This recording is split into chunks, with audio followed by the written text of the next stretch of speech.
The European debt crisis. Visualized. What is the European debt crisis? It's the failure of the euro, the currency that ties together 17 European countries in an intimate but flawed manner. Over the past 3 years, Greece, Portugal, Ireland, Italy, and Spain have all teetered on the brink of financial collapse, threatening to bring down the entire continent and the rest of the world. How did it happen? Uniting Europe. For most of Europe's history, it's been at war with itself. And countries at war with each other tend to do less business together. Europe was always a continent of trade barriers, tariffs, and different currencies. Doing business across borders was difficult. You needed to pay a fee to exchange currencies.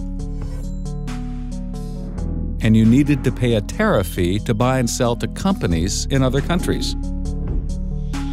That tended to stifle economic growth.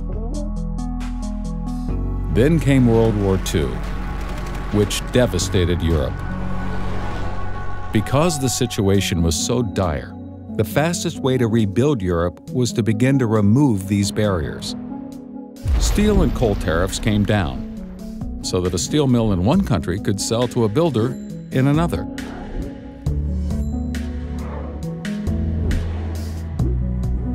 This gave the survivors an idea: a unified Europe, a union across the continent that would end all future wars.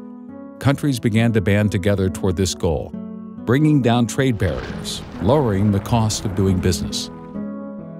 One of the last barriers to fall was the Berlin Wall. With a united Germany, Europe was ready.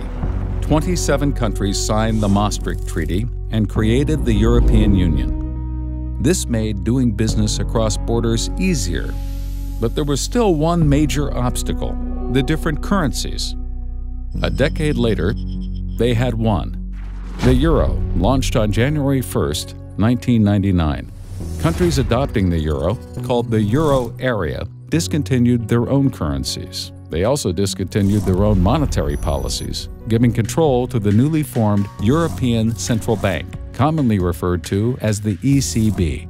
The euro area now had one unified monetary policy, but it still had many different fiscal policies. A key reason for the current debt crisis. Monetary policy versus fiscal policy. You see, it's important to understand the difference between monetary policy and fiscal policy. Monetary policy controls the money supply, literally how much money there is in the economy and what the interest rates are for borrowing money. Fiscal policy controls how much money a government collects in taxes and how much it spends. The government can only spend as much as it collects in taxes. Anything above that amount, it has to borrow. This is called deficit spending. Before the euro, countries like Greece not only had to pay high interest rates to borrow, but they could only borrow so much. Lenders weren't comfortable lending them too much money. But now that they were part of the euro area's new united monetary policy, the amount they could borrow skyrocketed. Smaller countries suddenly had access to credit like never before. Greece and other countries, which previously could only borrow at rates around 18%, could now borrow for the same low rate as Germany. How? Germany's credit card. You see, joining the euro area is a lot like sharing a credit card. Germany's credit card. Lenders now believe that if Greece was unable to repay its loans, Germany and the other big economies of Europe would step in and repay them because they were now bound by a common currency. With a new abundance of cheap credit, Greece and other European countries were able to adjust their fiscal policies and increase spending to previously impossible levels. Some countries embarked on huge deficit spending programs, primarily for politicians to get elected. They made promises such as more jobs and generous pensions, all of it paid for with the new money they could now borrow. The governments of Greece, Portugal, and Italy accumulated huge debts. However, they were able to repay these debts with more borrowed money. As long as the borrowing continued, so did the spending and the unbalanced fiscal policies. In Ireland and Spain, cheap credit fueled enormous housing bubbles, just as it did in the United States. Credit flowed, debt accumulated, and the economies of Europe became tightly intertwined. Companies began opening factories and offices across Europe. German banks lending to French companies, French banks lending to Spanish companies, and so on and so forth. This made doing business incredibly efficient, while at the same time tying together the collective fate of the euro area. Things continued this way as long as credit was available, and credit was available until 2008. Spurred by a collapse in the U.S. housing market, a credit crisis swept the globe, bringing borrowing to a halt everywhere. Suddenly, the Greek economy couldn't function. It couldn't borrow money to pay for all the new jobs and benefits it created. It couldn't borrow the new money it needed to pay its old debts. This was a problem for Greece, but because of the unified monetary policy, it was also a problem for all of Europe. Much of Europe had been on a spending spree and borrowed more money than it could ever repay. But the problem is somebody has to pick up the tab, or else every country in the euro area will suffer. Since the countries that ran up the bill couldn't repay, everyone looked to Germany. Austerity measures. As the biggest and strongest economy in Europe, Germany reluctantly agreed to help bail out the debtor countries. In other words, Germany agreed to repay the bill, but only if the debtor countries agreed to implement strict austerity measures to ensure that it would never happen again. Austerity measures meant sucking it up, cutting spending, borrowing less, and paying back more debt. This sounds like a simple solution, right? It's not. First of all, nobody wants austerity. Austerity means cutting government spending, and since the government is by far the biggest spender in any economy, when the government cuts spending, it cuts the earnings of many of its citizens. People lose jobs, they get angry, they riot in the streets, and austerity also doesn't automatically balance a country's budget. You see, the government collects taxes based on people's earnings.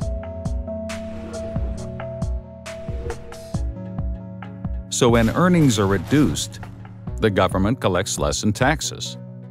They still can't pay down their debts. The pain is so bad that it's almost politically impossible to accomplish. On top of that, there are huge cultural differences within the euro area. Extreme cultural differences.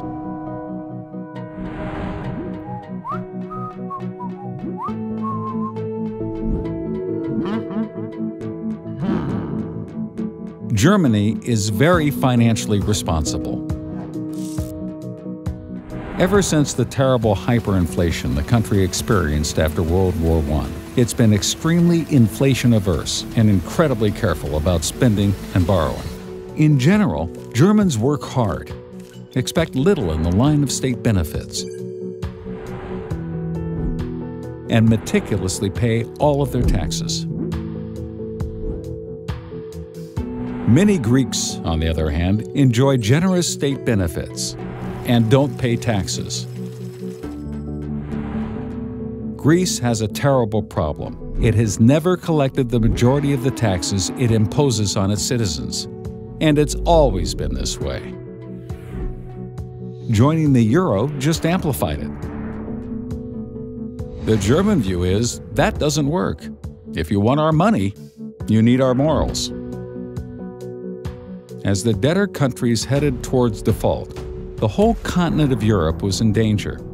Even though the economies of the debtor countries are relatively small, they posed a huge threat because the European financial system is so interconnected, precisely because of the euro.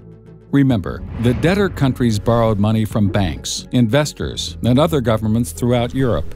As the debtor countries get closer to default, everyone who lent them money becomes weaker, and everyone who lent those lenders money also becomes weaker, and so on and so forth.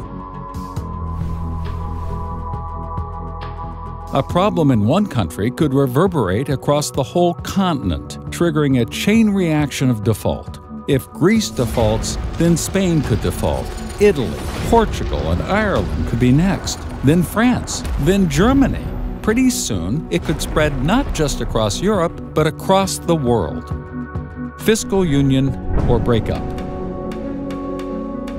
The problem is, even if the debtor nations adopt austerity measures, and even if the bailout from Germany and the stronger countries helps them pay down their debts and avoid the immediate crisis, there's no system in place to prevent this from happening again. This brings us back to that fundamental division of monetary policy and fiscal policy. Ultimately, the euro area requires a fiscal union to match its monetary union, or neither. That is, there must be a political organization with authority to set fiscal policy within every euro area country. It must have the power to cut spending, raise taxes, and set laws. A fiscal union like this could actually prevent excessive borrowing and spending.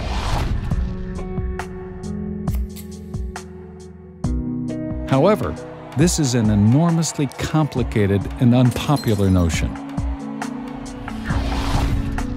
It means surrendering sovereignty to a higher power. In essence, a United States of Europe.